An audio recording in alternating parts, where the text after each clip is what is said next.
Njia ya kwanza na namna ya kwanza tunaweza tukauthibitisha mwezi na tukasema mwezi umethubutu wa Ramadhani ni ru'yatil mubashara bil ainil i'tiyadiyya, ni kuangalia kwa jicho la moja kwa moja bila ya kuangalia chombo chochote. Lakini chombo chochote kile cha kitaalamu kimethibitika kinaweza kutumika katika kuangalia, hususan katika miji ambayo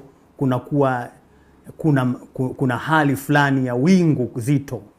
Ama njia ya pili na namna ya pili ya kuweza kuthibitisha mwezi kwamba umeonekana ni ashiya'ul mufidu lililm watawaturil mufidu lililmi, kwamba ni kule kuenea kwa habari zinazofidisha elimu. La tatu, namna ya kuthibitisha mwezi ni mudhi 30 yawman min shahri sabiq, mudhi 30 yawman min shahri as-sabiq, ni kule kupita kwa siku 30 kwa mwezi uliotutangulia. Vile vile njia nyingine ni shahadatul adlaini, kushuhudiliwa na watu wawili wakatoa ushahidi.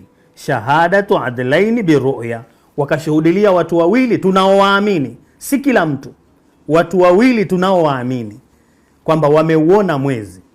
Watu wawili tunaowaamini kwa maana ya kuwaamini, maana kuna binadamu tunaweza kuwa tuna madhaifu yetu, tuna mapungufu yetu.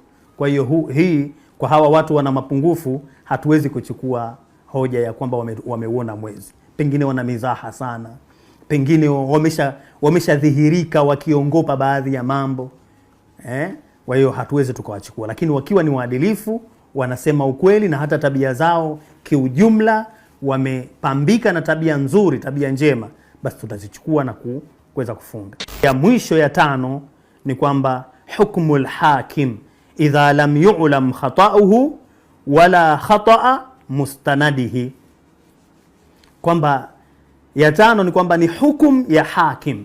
Huyu hukum ya hakim ni nani huyu? Anakusudia ni mufti, anakusudiwa ni marja, anakusudiwa